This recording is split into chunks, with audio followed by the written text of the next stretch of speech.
Le morning, les GG, tout sur les dessus de l'actu, les grandes gueules. Parler beaucoup, manger l'argent, voyager beaucoup seulement, mais travailler beaucoup, créer des choses, emploi des jeunes, non, non, non. Les dirigeants africains, les dirigeants sont comme ça. Les grandes gueules. Merci de nous rejoindre dans cette émission. Nous sommes lundi 26 février 2018. Bienvenue à vous du côté de Madagascar. Vous nous regardez à la télévision. Merci à ceux qui nous écoutent aussi à la radio. Du côté de Zérekoré sur Zali FM, vous êtes à Kindia. C'est Kania Zik qui relaye cette émission. Merci à tous ces auditeurs qui nous écoutent à la radio du côté de Bokeh en modulation de fréquence sur 99.7, même fréquence dans le Fouta. Merci de votre fidélité. Vous avez évidemment la possibilité de réagir en direct dans cette émission. Soit vous partez sur notre site internet www.espacefmguinée.info. Sinon, ça se passe évidemment sur ce numéro de téléphone qui s'affiche juste en bas de l'écran. Avec plaisir, nous allons prendre en compte vos messages. Sinon, sur Twitter, hashtag EspaceGG. Merci de nous rejoindre. Au menu, on s'intéresse à l'actualité évidemment. Tous les résultats définitifs des élections communales du 4 février désormais connus en Guinée, alors que l'heure devrait être à l'élection donc des exécutifs communaux dans les 342 circonscriptions concernées. Les partis d'opposition qui continuent donc de crier à la fraude rejettent en bloc ces résultats tels que publiés par l'institution électorale. Ils pointent du doigt notamment les magistrats qui ont conduit les élections, les opérations de centralisation des chiffres des magistrats qui n'hésitent pas donc à qualifier, nous citons, de criminels en puissance. L'opposition républicaine annonce une série de manifestations pour exiger de la CENI la publication, donc dit-elle, des vrais résultats du scrutin communal du 4 février. D'autres partis qui, quoique très remonteux, aussi ne semblent pas forcément privilégier cette option. Quelles sont les options choisies par le PADES pour s'élever contre les résultats donnés par la CENI? Cette question posée ce matin. Jusqu'où compte-t-il aller? Dr Ousmane Kaba, il est le président de PADES, député à l'Assemblée nationale. Il sera dans ce studio. Il est notre invité ce matin. Dans l'actualité encore également, la grève d'une frange importante donc, du corps enseignant dans le primaire et le secondaire déclenchée le 12 février dernier. Elle rentre dans sa 3e semaine. Cette grève sans qu'aucune issue donc, possible ne profile à l'horizon, du moins dans les cours à terme. Pendant ce temps, la paralysie continue dans les écoles et à une échelle importante du territoire national. Aboubacar Souma et son groupe ne voulant toujours rien savoir, ils exigent toujours du gouvernement le paiement intégral de 40% de la grille indiciaire. On essaie de comprendre ce matin, entre autres avec M. Mohamed Traoré. Il est chef de cabinet du ministère de la fonction publique et de la réforme de l'administration. Il sera avec nous dans ce studio, mesdames et messieurs. D'autres sujets viendront s'ajouter à tout ceci pour votre plaisir. Encore une fois, merci de nous rejoindre. Bonjour Moussa Moïsila. Bonjour Lamine Girassi. Bonjour mon cher Roby. Bonjour. Bonjour Tamba, bonjour. Bonjour. Bonjour Mafoudi Amangoura, bonjour. Bonjour Lamine, bonjour à tous. Aboubacar, bonjour. Bonjour Lamine, bonjour à tous. Mélanger les pinceaux. Allez, on se pointe donc à l'actualité. Bien, la grève, Aboubacar, 3 semaines après l'avenir de l'école en jeu. Mais d'abord, cet accident du côté de Matoto, Moussa Moïsila, on a beau parler, c'est toujours pareil. Je pense que si on avait pris de la graine face à tout ce que vous disiez et toutes les dénonciations qui ont été faites dans ce studio par chaque animateur, parce que je rappelle qu'à l'occasion au lendemain du grave accident qui s'est déroulé au marché de Anta, ça a vraiment ému tout le monde. Il y a eu une véritable prise de conscience. On a pensé au lendemain même de cet accident. Les femmes qui n'étaient plus aux abords de la route, elles étaient vraiment rentrées dans le marché. Il y avait un dispositif policier assez important sur place, mais ça n'a duré que quelques semaines, 2 semaines au maximum, et les choses ont repris. C'est la même chose du côté de Matoto. Même si on avait aussi dénoncé un peu la force, l'exigence, un peu comment je peux dire ça, le fait que Commando, celui qui est le patron de l'escadron numéro 4 de Matoto, il y allait avec assez de véhémence envers les femmes et tout ça, parce que chez lui, c'est soit vous quittez ou bien il vous fait quitter. Donc on a compris qu'il y avait assez de force là. Mais je lui donne raison ce matin. Je lui donne raison parce que certaines femmes ne comprennent pas du tout. Elles ne comprennent pas que lorsque Commando agit de la sorte, lorsque lui et ses éléments viennent sur le terrain, interviennent pour demander aux bonnes femmes de ne pas s'asseoir à côté aux abords des routes, c'est pour leur propre bien, c'est pour leur propre vie. Je pense qu'il y a ce qui s'est passé. Lui donne pleinement raison parce que dimanche c'est un jour de relâchement. Il n'y avait pas le dispositif qu'il y a pendant les jours ouvrables et donc face à ce... jamais d'ailleurs. Non, si il y en a sur le jour. Je vois Anta tous les matins je passe. Non, je ne parle pas d'Anta, on parle de Matoto. C'est à Matoto ça s'est passé. Je vous dis à Matoto, Commando déploie ses hommes et quand il déploie ses hommes, les femmes souvent manifestent parce qu'elles sont contre la façon par laquelle on leur demande de quitter les lieux. Mais je pense que ça... Mais ce n'est pas parce que les femmes sont assises, occupent les emprises de la voie publique que cela donne un blanc-seing au camion. Je finis. Non, il y a des vies humaines. Non, écoutez. Lorsque vous occupez la place que vous devez occuper. L'accident, lorsqu'il arrive, peut-être que vous voulez mettre ça sur une question de destinée, d'accord. Mais non, là où ça s'est produit, c'est quand même deux femmes. J'apprends, c'est quand même deux cas de mort. Deux femmes qui sont restées sous le camion. Alors, elles étaient à un emplacement qu'il ne fallait pas. Si elles étaient restées là où il fallait, les places qui ont été indiquées au préalable, je pense que cet accident n'aurait pas fait des cas de mort. Voilà pourquoi je dis que c'est d'abord leur première responsabilité. Ensuite, la responsabilité des administrateurs du marché là-bas qui ne jouent pas leur rôle du tout. Parce que l'escadron vient en appui, mais les administrateurs du marché c'est leur premier rôle d'aller sensibiliser ces bonnes dames. C'est eux qui reçoivent l'argent qui est payé par ces dames. C'est à eux d'aller demander aux femmes de ne pas s'asseoir là. Voilà. Moi, je peux même pas regarder ces images parce que c'est complètement... Vous avez au même moment, je suis d'accord avec Moussa que la responsabilité de ces bonnes dames, mais aussi celle des administrateurs des différents marchés est à pointer du doigt. Mais au même moment, je crois qu'il ne faut pas quand même perdre de vue ce qui est le danger permanent qui pèse sur nous, les populations guinéennes. Combien de cas d'accidents sont produits dans notre pays? Imaginez que ce camion, que cet accident ne soit pas produit au carrefour ou au marché de Matoto. Mais cet accident, il aurait pu quand même se produire si le véhicule n'était pas dans toutes les conditions techniques idoines.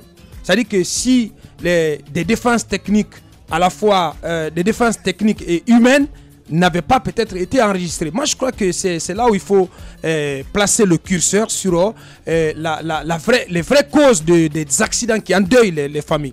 Des accidents qui sont produits sur les nationales, au niveau de Kindia, mais aussi à Dubreka. Mais dans ces endroits, disons tout net, il n'y avait pas de... dispositif. Non, il n'y avait pas de foule. C'était pas dans un endroit où il y avait foule. L'accident qui a coûté la vie à plus de 30 personnes. L'accident qui... je vais parler de ce bus qui a quitté une localité ici à Dubreka et qui partait, je crois que c'est toute une famille qui partait à un mariage. Mais cet accident, vous n'allez pas me dire que le véhicule a foncé droit sur des femmes. Mais c'est le système de freinage, c'est les défenses techniques. C'est aussi... c'est aussi l'homme qui se trouve au guidon qui, à un moment donné, ne contrôle pas, ne conduit pas bien l'engin. Et c'est ce qui conduit à ces accidents. Selon moi, les informations que j'ai reçues, je crois que c'est le chauffeur qui donc n'a pas pu maîtriser son engin à un moment donné, donc qui allait donc tout droit vers ces bonnes dames. Je suis d'accord. Ces bonnes dames n'ont pas à s'installer là, aux abords de la voie publique, parce que c'est dangereux pour leur propre sécurité. Mais on va jamais le dire assez.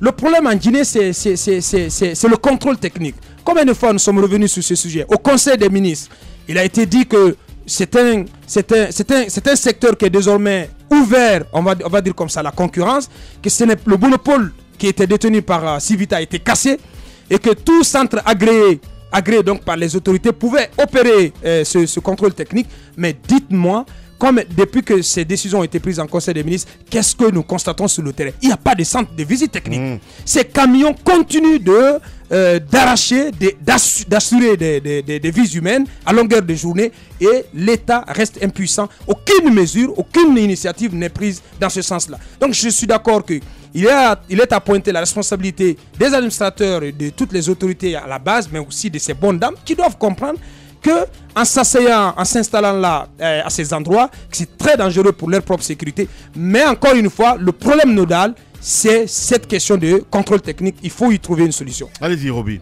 Ouais. Moi, ce que je voudrais dire, alors si on prend globalement la question des accidents, c'est vrai qu'on va pointer du doigt le manque de visite technique. Mais quand on prend spécifiquement le cas des morts et des accidents de circulation qui se déroulent aux abords des marchés, moi je pointe direct du doigt la responsabilité des administrateurs. Moi, ça me parle de places dédiées. Peut-être le cas de Matoto, mais la plupart des marchés que nous avons à Conakry ici, quelle place dédiée? On a longtemps parlé du fait qu'il faut recaser ces femmes-là. Et les recaser demande la création de l'espace. Le plus bel exemple de marché pour moi, encore à Conakry, c'est le marché Niger. Le marché Niger, les femmes sont à l'intérieur, occupent si vous voulez, cette espèce d'étage construit en marché. C'est bien organisé de ce côté-là. Même si derrière, du côté de l'habitation du gouverneur, on peut se plaindre parce qu'il y a quand même une bretelle qui n'est pas ouverte, que les femmes ont complètement occupée et qui aurait pu servir de point de circulation pour déboucher un peu les routes à Kaloum, ce qui n'est pas fait. Mais en face, aux abords de la grande voie, le marché Niger est quand même l'un des marchés les mieux organisés dans ce sens-là. Pourquoi ne pas faire autant? Il y a des taxes qui sont payées. Il faut construire les marchés. Si vous ne construisez pas les marchés, vous ne pouvez pas empêcher ces bonnes femmes-là qui n'ont que pour travail d'aller s'asseoir dans les marchés et vendre leur maigre babiole, d'y aller. Et quand elles n'ont pas de l'espace, vous ne demanderez pas à une femme qui vend des feuilles de manioc d'aller s'asseoir à l'intérieur complètement. Qui va entrer à l'intérieur pour aller l'acheter? C'est au bord de la route qu'elles trouvent que c'est au bord de la route qu'elles ont de la meilleure clientèle. Là où elles ont de la meilleure clientèle, c'est du marketing. Là où elles ont de la meilleure clientèle, c'est là où elles vont s'installer. Et si c'est aux abords de la route, il n'y a que là qu'elles vont s'installer. Donc aujourd'hui, quitte à mourir. Quitte à mourir, bien sûr. Incroyable. Quitte à mourir. De toute façon, on vit ou on meurt. Soit on reste à la maison, on meurt de faim, ou on vient au marché pour vendre nos patates et on meurt d'accident. Donc de toutes les façons, c'est trop facile. Oui, mais tu de me donnes toute raison façon, ce matin que tu n'as pas de cœur. C'est trop facile cette analyse, Roby. Oui, mais dans les deux cas, on meurt. C'est ça la réalité. Parce que les marchés ne sont pas bien organisés. Retournez. Non, mais si. Retournez du côté. C'est trop facile pour toi. Attendez. Retournez. Allez-y visiter le marché de Aco 5 en passant. À chaque fois que vous parlez, vous donnez pour seul exemple le marché de Hanta parce que vous traversez. Vous donnez le seul exemple, le marché de Matoto, parce que c'est là que vous traversez. Est-ce que vous avez fait un tour à l'intérieur? Alors, arrêtez de parler. Nous, on a fait un tour. Moi aussi, j'ai fait un tour à l'intérieur. Je vois Taléné, entre autres. Justement. Non, mais il y a de la place à l'intérieur. Attention, je vois de quoi qu'elle a. Non, attends, je vais continuer. Il y a de la place à l'intérieur. Allez-y, faites un tour à l'intérieur. L'odeur. Les saletés, etc. Non, c'est pas les saletés. Ça n'excuse pas. Non. Tu oserais aller t'asseoir, toi, en bordure d'une grosse poubelle toute une journée et penser que tu vas faire ton commerce. Tu penses que dehors elles sont protégées? Là où elles sont dehors. Mais attends, ça pue. Oui, mais il faut organiser les marchés. C'est une femme qui peut parler. Même si c'est une femme, moi je fais un tour dans les marchés. C'est ça, ouais. C'est pas le monopole. Ce n'est pas un monopole féminin de faire un tour dans les marchés. Il faut organiser les marchés. Il faut les construire. Aujourd'hui, regardez le marché, le grand marché du pont là, à Bonfils, je crois, n'est-ce pas? Le grand marché de Bonfils. Quand ils ont construit ce marché-là, c'était un marché VIP. On a cru que ce serait bondé. On a pensé que les femmes auraient fait affluence là-bas, mais sauf que le prix des magasins a fait fuir tout le monde. Aujourd'hui, je vois des banderoles tout au long de l'autoroute où on parle de promo au grand marché de Bonfils avec un prix qui est complètement rappelé. Oui, même si c'est privé, Moussa. C'est un bel exemple. L'État peut faire la même chose dans les différents marchés de Hanta, de Matoto, de Aco 5, j'en passe. Merci. Et comme ça, quand même, dans tous les cas, on est tous d'accord. Il faut le rebrancher un petit peu, ce gamin-là. Allez-y. Allez-y, ma fille. On est tous d'accord. Justement, on est tous d'accord qu'il faut davantage de responsabilité de la part des autorités, de la part des administrateurs de marché. Parce que après ce qui se passe, je me rappelle lorsque on a reçu le commissaire. Je sais pas, les taxis, si vous avez remarqué, les taxis que prennent ces femmes, souvent quand elles viennent faire le commerce, elles sont jusqu'à 10 dedans. Dans le coffre, elles restent là-bas. Elles sont 4, 5 dans le coffre. Mais il faut dire, comment est-ce possible, justement? Non. La dernière fois, lorsque les commissaires ont voulu arrêter, non. Qu'elles viennent à pied de 36 jusqu'à Matoto. Non, mais c'est à 36 que la plupart des femmes qui vendent les tubercules, etc. C'est au kilomètre 36 qu'elles vont chercher. Faites un tour au kilomètre 36 à 4h du matin. Vous trouverez les bonnes femmes là-bas qui viennent au marché du marché de Anta, de Matoto et de Taneri ici. Toutes ces femmes-là vont se servir du côté du... Merci. Allez-y. Allez-y, ma fille. Moi, je comprends Roby. Et on connaît cette galère des femmes. Mais écoutez, moi, vous ne pouvez pas me dire, parce que je fais le commerce, de rester dans le coffre d'une voiture alors que j'ai quand même 5 000 pour payer le transport. Attends. Non. On parle des facteurs qui amènent justement à ces cas d'accident. C'est vrai qu'on demande aussi assez de responsabilité de la part des autorités. Mais la dernière fois, lorsqu'on a voulu interdire à ces femmes de faire cela, elles ont manifesté, ça a chanté partout. Et vous voulez nous emmerder. Pourtant, c'est nous qui nourrissons nos familles. Ça criait partout. Les policiers étaient obligés de laisser. Parce que justement, l'État a été faible. Pourtant, ce sont les femmes qui souffrent. Vous vous rappelez de l'accident qu'il y a eu du côté de Anta, la pente qu'il y a là-bas pour descendre. Il y a un camion qui a tué une dizaine de Guinéens. Oui. Aujourd'hui, allez-y, retrouvez, voyez comment les mototaxis se retrouvent là-bas. On ne peut même pas passer. Et lorsqu'encore un camion va rater le frein là-bas, on va encore voir des Guinéens qui vont mourir. Comment vous voulez qu'on comprenne? Je pense que de part et d'autre, on est tous d'accord qu'il faut davantage de responsabilité. Il y a pas mal de choses qu'il faut faire. On a réussi ailleurs. Il faut juste s'y mettre et arrêter justement de voir les larmes de ces femmes parce que c'est pour leur bonheur. Et justement, les enlever de là s'il faut. Ce qui s'est passé du côté de Matoto hier, vraiment ça fait mal de savoir que des Guinéens meurent. Abakar a parlé de contrôle technique, ça fait partie. On parle de sécurisation, du rôle des administrateurs. Il y a toute une chaîne qu'il faut respecter aujourd'hui pour minimiser le risque d'accident en Guinée. Toute une chaîne. Allez-y, mon cher Tamba. Alors, personnellement, je comprends bien les avis ici qui s'entrecoupent par endroits. Je comprends également la situation des familles qui ont perdu ces femmes. Il faut absolument compatir à leur douleur. Mais pour une fois, je suis presque totalement d'accord avec Roby. Totalement d'accord. Sur toute la ligne. Je vais vous dire. Je vais vous dire pourquoi. Alors, je veux commencer. Non, je veux commencer par vous faire remarquer que il n'y a pas de citoyens qui naissent comme ça et qui apprennent à respecter la loi. Même si on a chacun le mandat de la préservation de sa vie, il y a un élément central. Il faut que l'État contraigne le citoyen dans les formes qui sont dues, que l'État contraigne le citoyen au respect de la loi. Mais cette force qui engage le citoyen au respect de la loi n'est pas du tout présente. Parfois ça commence, quand ça crie, on recule, on a cet État qui fait les choses à tâtons comme un caméléon qui essaie de voir si là où il met le pied fonctionne bien. Mais en même temps, et je comprends cette situation, il faut un préalable. Pour que l'autorité de l'État soit reconnue, il faut un préalable. Voyez ce que l'État fait. Regardez bien ces marchés, où est-ce qu'ils sont situés. C'est souvent autour de ronds-points. Ça crée l'embouteillage que vous connaissez. Les domaines réservés pour les marchés, si vous fouillez très bien, vous allez voir que des domaines qui avaient été prévus dans le plan d'urbanisation premier qui avait été proposé pour Conakry, vous allez voir que pas mal d'endroits réservés au marché, aujourd'hui ont été émiettés. On les a revendus petit à petit. Aujourd'hui, il n'y a plus rien. Il faut que l'État restaure ces domaines-là. Ça, c'est une chose. Mais vous avez vu les nombreux conflits auxquels on assiste. On dit aux Guinéens, quittez là où vous êtes, écoutez, on va l'exploiter à des fins d'utilité publique. Mais vous savez bien c'est quoi cette utilité publique. Les nombreux espaces que l'on reprend aux Guinéens, on les donne aux Chinois. Partout où on peut développer un endroit aujourd'hui en Guinée, on préfère le donner aux entreprises dans des conditions totalement floues. On donne à des partenaires étrangers dont la présence en Guinée n'est pas, elle aussi, elle est totalement floue, incompréhensible. Moi, j'ai envie de dire, l'État a sa responsabilité de bout en bout de ce que nous sommes en train de vivre. Aboubacar a parlé de contrôle technique. Ailleurs, sous tous les cieux, ça existe. Chez nous, on n'en veut pas. Ben, ce qu'il faut dire, on n'en veut pas du tout. Ça, c'est une chose. La gestion des marchés, l'argent qui en sort, on veut dire aux femmes, quittez. Mais quand ces femmes sortent de l'argent pour payer les nombreuses taxes qu'on leur fait payer dans le marché, l'État prend cet argent. Qu'est-ce qui en est fait?